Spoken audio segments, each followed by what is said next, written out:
Sir எங்கள் சொந்தக்காரங்க இப்படிலாம் வந்து த்ரெட்டனிங் பண்ணுவாங்கன்னு எங்களுக்கு என்ன சார் தெரியும். நேற்று கமிஷனர் ஆஃபீஸில் போய் காவல்துறையை நம்பி நாங்கள் கொடுத்தோம். அவங்களும் அந்த கேஸை வந்து ஓகேன்னு சொல்லி எடுத்துக்கிட்டாங்க.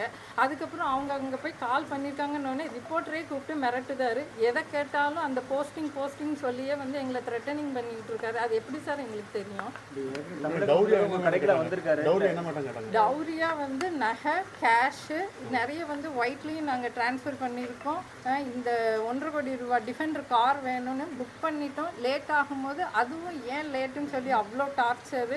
என் பொண்ணை ஃபிசிக்கலாக ரொம்ப ஹராஸ் பண்ணிட்டாங்க. அவள் இங்கே வந்த உடனே நான் அன்கான்சியஸ் ஆகி காவேரி ஹாஸ்பிட்டல் அட்மிட் ஆகி இருந்தேன் 5 டேஸாக. அதுக்கு எனக்கு கவுன்சிலிங் கொடுத்தாங்க.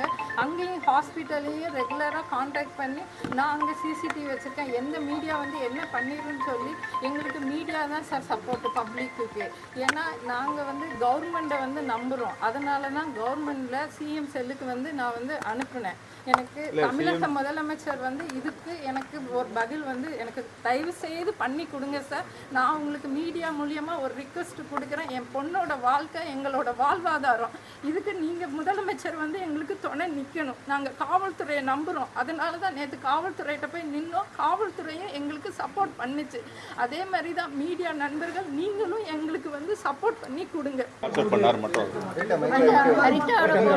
கூட்டிட்டு போய் அவளுக்காக அடிமையாக இருந்து அவளுக்கு எதாவது செய்யலைன்னா சூசைட் அளவுக்கு நான் உன்னை த்ரெட்டன் பண்ணியிருப்பேன்.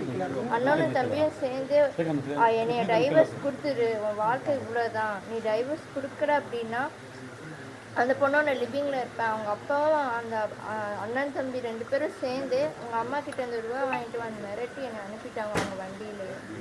உங்களுக்கு ஏதாவது உயிருக்கு ஏதாவது பாதுகாப்பு இல்லைன்னா அங்கே ஏதாவது உங்களை ஏதாவது ரிட்டர்ன் பண்ணாங்களா? அப்படி ஏதாவது பண்ணியிருக்காங்களாம்மா? அவங்க அவங்க எனக்கு கொலை மிரட்டலே பண்ணி